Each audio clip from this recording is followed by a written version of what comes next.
This week on the Great Debaters Contest Golden Series, we feature terrorism. What is Mangu bringing to the Great Debater stage? We are bringing sense back to the senseless. Hey, okay, sound.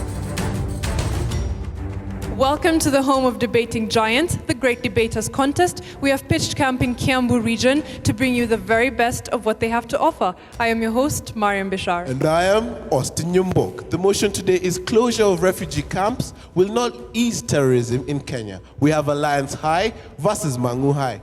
Who will be the victor, Mariam? Proposer number 1, you have 3 minutes. The name is Dennis Karanja, representing Mangu High School, and I stand before you to propose the motion that states closure of refugee camps will not ease the problem of terrorism in Kenya. A refugee is a person who has fled his country because of, among many other reasons, political upheavals and wars. In the world of today's confrontation, a refugee is a person who is vulnerable because in many countries he has been given the position of a beggar. And the last time I checked, beggars are not choosers. Ladies and gentlemen, closure of refugee camps will rid Kenya of international support in combating terrorism. Why is this so? It is a violation of international laws. The non-refoulement principle adopted in 1967 that states not a single country shall render a people who are genuinely persecuted to the frontiers of the persecutor. It is also a violation of the United Nations Universal Human Rights Declaration of 1948, Article number 3 that states every human being has the right to life, to liberty, to security. Article number 6 that states every human being has the right to have a right everywhere he is on this world. Article number 14 that states every human being has a right to seek asylum, whether it is here or there, in whichever country he wants. How do we expect the United Nations to affirm its support in helping us fight terrorism? And you should know they have been constantly engaged in Somalia with us alongside our men in uniform. How do we expect them to affirm that position if the best we can do is to throw international laws to the gutters? How do we expect AMISOM-affiliated countries like Ethiopia, which have a representation in our camps, ladies and gentlemen, to still support us when we send their people home involuntarily? It is not in doubt, furthermore, ladies and gentlemen, that refugee camps are not the major cause of terrorism. The genesis is laxity among the citizens and security officers. Corruption at the borders. Radicalization is a problem. Radicalization is what is leading to terrorism. We should really deal with the real issues. Ladies and gentlemen, for those who are experts at bullfighting, and my good friend Gabriel Nzenze will tell you, you don't slaughter a bull by starting with the tail. You start at the neck. We must go for the neck. We must not wander about, have a consequence attitude. We must not show indifference. Let us be enthusiastic to things that are of national concern. Thank you. Game on. Alliance High School, game on. You have 3 minutes. Colin Sateka from Alliance High School. Yes, the closure of refugee camps will indeed ease terrorism in Kenya. But don't mistake me, it will not stop it. Now, 25 years ago, we played the home for thousands of helpless men, women, and children who came to our country seeking a better place to stay, seeking a peaceful life from the terror that they've known. But seriously, isn't that too long? That's even enough for a well-trained spy to just come, know everything about our country, its strengths, its weaknesses, what drives us, our main economic centers, and before we know it, they strike. Let me ask you a question. Consider this. There's a porous border, a refugee camp with over 300,000 people, and a town nearby. If you ask me, those are the ingredients for a recipe of a terrorist. And some time ago, some Syrian terrorists managed to smuggle firearms to their counterparts in a Syrian refugee camp in Greece using food aid to the same refugees. Can't we see ourselves in the same big picture? Why are we so blinded to think that these so-called helpless men and women cannot harm us? Let's all remember, they're not our citizens. They are not feeling the pain. We are. Intelligence agencies such as the FBI and the CIA have also stated that they have known for a very long time that major terrorist groups have always operated in refugee camps. What makes the Dab and Kakuma different? Seriously, what makes Kenya different? Do we have to... let's all wake up to the reality that all of us need to stand up and say that this menace has to end. That these people have to go. Mind you, I'm not saying that once they're all gone, we're going to have a very peaceful life. No, the battle will still be on, but that will be a very major leap. The Cabinet Secretary for Foreign Affairs, Ambassador Amina Mohammed, once said, and I quote, "I have been in diplomacy for the last 30 years. I've never seen a country that puts its international obligations above its national mandate. Let us not be blinded to the fact." Thank you. We'll hear cross-examinations from Mangu now. You have 3 minutes. I, Kennedy Njoroge. It is time we know that closure of refugee camps will not ease terrorism in Kenya. Terrorism has been a burden all over the world. History never lies. Where has history dictated that closing of refugee camps actually solves the problem of terrorism? Nowhere. One thing, terrorism is still there, and it will be there, even if we close these refugee camps. Why? Because it happens from us. Terrorism is from within. It is because of me, it is because of you, that you have terrorists within us. Not because of refugees. They're running away from terrorists, mind you.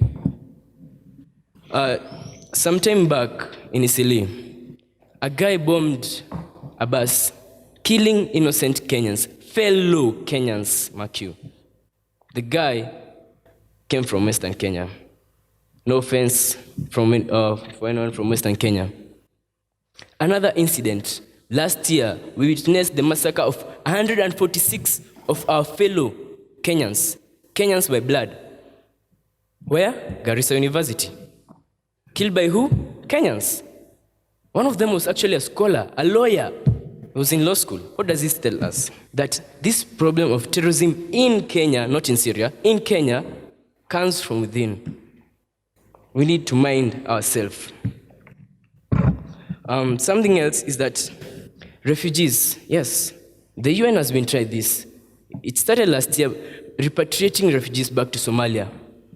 But up to today, since that moment when the first refugees came into Kenya 26 years ago, only 13,400 of them left voluntarily, leaving 350,000 Somali refugees. I have not said the Ethiopian refugees, nor the South Sudanese refugees in Kenya. These refugees, they are refugees. That is a point. They are refugees here in Kenya. And these people, when you're repatriated, you're given $100. That is a fact, and this was stated in the Daily Nation Thursday, the 19th, that every refugee, when you're repatriated, 10,000 Kenyan shillings equal to $100, then go your way. Tell me, if I come here and give you 10,000 Kenyan shillings and I take you to a country, you haven't seen that country for 25 years, you know no one there, you know nothing there, and you want to settle there, and you know one thing, there are terrorists around you. Will you take that? Will you? One thing I know, our school motto says, Jishinde Ushinde. Start by the things within you. Start by the terrorists within us so that you can go outside. Jishinde Ushinde. When you stand together with other people out there, we're united. But when we start evading ourselves and taking them back where they came from, we fall. That is a fact. Thank you. Alliance High School will hear your rebuttal. You have 3 minutes. Clement Nyiro, Alliance High School, opposing the motion which states closure of refugee camps will not ease terrorism in Kenya. Let it be stated today that, with my vindication, that we are not going just to remove refugees from camps and take them to their countries, just like that. And that is the reason why Kenya, every time we read a new budget, we get help from the UNHCR. 1 billion Kenyan shillings is taken to all the refugee camps so that they can be repatriated. back in their countries.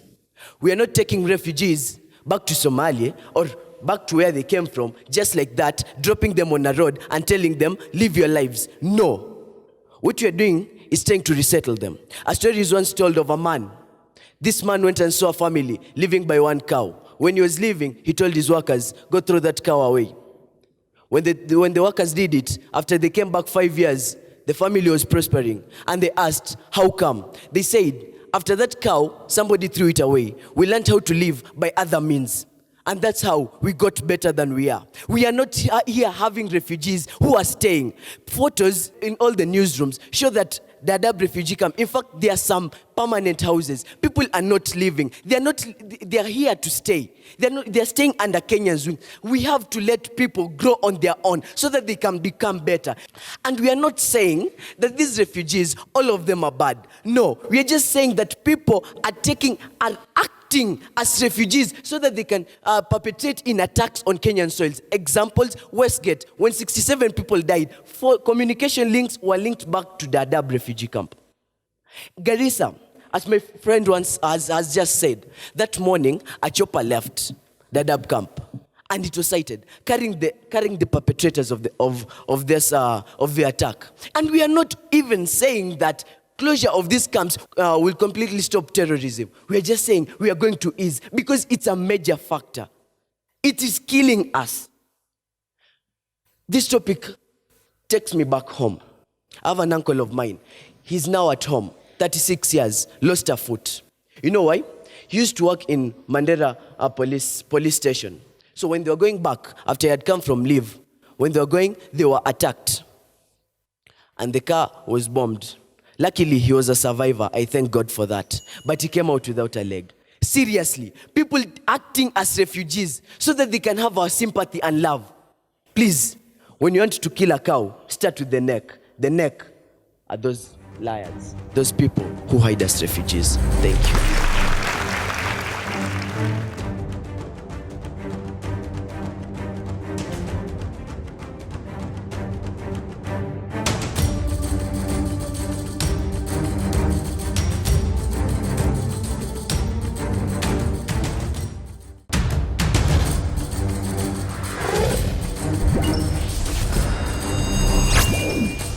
Kenyans have known terrorism, it's real. Ever since the KDF ventured into Somali, we've known we have to come together and fight against the common evil. The proposition have been asked how they can defend the presence of refugee camps, yet there were no terrorist attacks in the country before 1991. And the opposition have been asked if there are terrorists who masquerade as refugees, why put the blame on the refugees then when it's not their fault? We'll have them respond. Third proposer, you have 3 minutes. Anzeze Gabriel from Mangu High School. Not only proposing, but providing an efficient solution to the motion, closure of refugee camps will not ease terrorism in Kenya. First of all, you will agree with me that literacy is quite common among us, but education is what we need. Allow me to blow you with a fresh wind of intelligence. The fact that terrorists are in refugee camps does not mean that they live there. They use these places as launch pads. What does this mean? They use it as operation sites. No one lives there. So what will you do by closing the refugee camps? You will make them change their base and have not solved any problem, but transferred it to someone else. Second of all, I'd like to present some statistics that were presented by the Kenyan government in 2013. That 3.2% of refugees in our camps, Dadaab and Kakuma, the main ones, are Kenyans. What does this mean? There is terrorism in our country, internally displaced people. People who have moved from where they are within the country to go to these camps. The threat is still within. We ignore the fact that terrorists are among us, and not only from Somali. Security, my friends, security is the key to success. Security, if there was security in these camps, tell me if the terrorists will get into the camps. Actually, if there was security in the original homeland of these terrorists, of these refugees, we will not even have refugees in the first place, and probably it will not even exist in our dictionaries. Now, it is rather sad that we have focused so much on the effects of terrorism that we forget to provide a substantial solution. Security, my friends, security. Now, I also wish to let you understand that the United Nations High Commission for Refugees is facilitating transfers of the refugees back to Somalia, since a larger percentage of them is Somali. And this is repatriating, not closing camps. Repatriating, you slowly take them back. A process, taking them bit by bit. I now call upon your humanity. Make the choice. So opposition, you have 3 minutes to respond. Villa Tevin Singei, Alliance High School. You ask, terrorists come into the Kenyan territory disguised as refugees. Why then should we blame all the refugees for the terrorist attacks in Kenya? For starters, 10th May 2016, the Standard Group website, it stated that most terrorist attacks are organized and operationalized from Dadaab camps.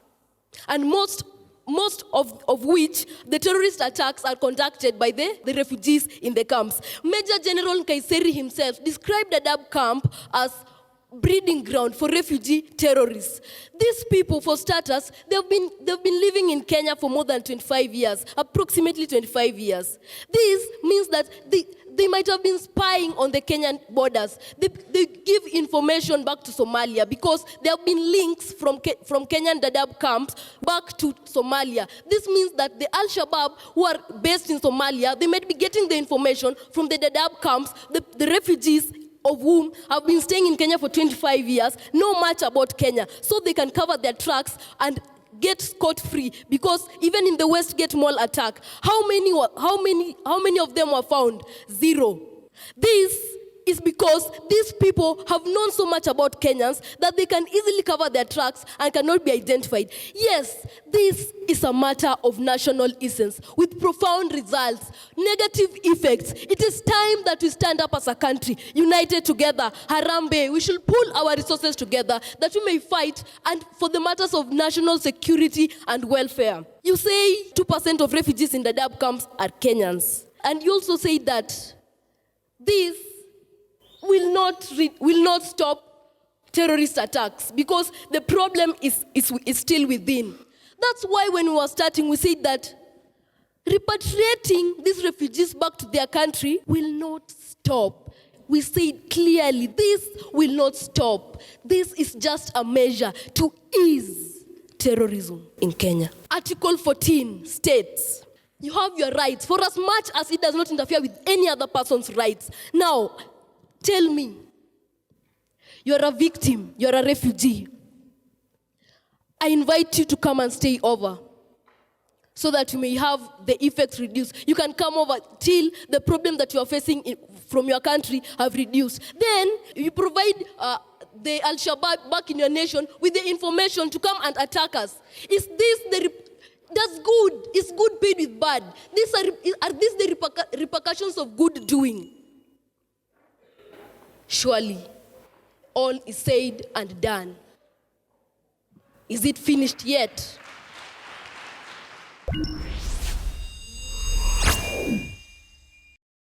We'll hear final submissions now, beginning with Mangu High School. You have a minute. Ladies and gentlemen, even before I can give my closing statement, I wish to jog the memory of one of the questions of one of the people who asked the question from the audience. Let me jog your historical memory by telling you, just even before 1991, there was the shifter war, and terrorism is use of violence and intimidation in pursuit of political aims. These people wanted a secession from Kenya, and the government refused. Shifter war was terrorism. It was before 1991. There is your answer. Beyond that, what I can draw from all of this is rumors. We must not allow rumor mongers and hate mongers to predispose us to vengeance, to feelings of vengeance and bitterness. Remember that the question of refugee camps as places that advance terrorism were only raised after the Garissa attack. It is clear that this is more of an emotional response than a factual response. Let us not be emotional. Let us do like our good sisters from Loreto Limuru will say, united in love and peace. Thank you.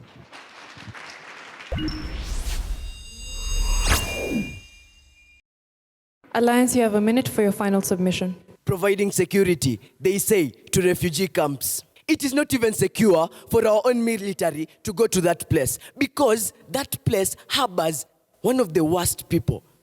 People who are up and against this country. You are going to provide security to the same people who are coming back to bite you. And they are biting with a lot of venom. My mother taught me this when I was young. Clement, you have a right to life.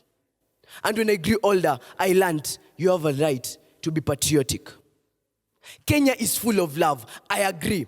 But too much of it is becoming poison. And we are going to die with that poison. 2 roads diverge in a yellow wood, and I took the one less traveled. And it is finished.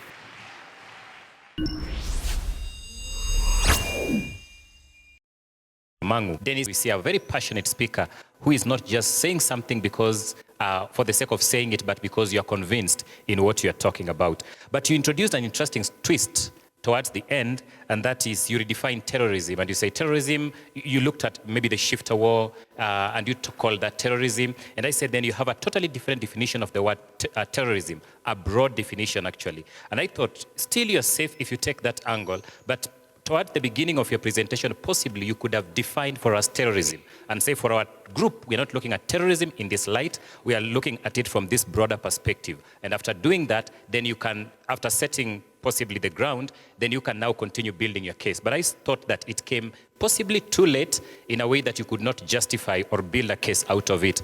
Kennedy, you raised what you were talking about, and that is refugee camps the problem? And I'm happy that you are able to address that it is not really the problem. It will not ease terrorism.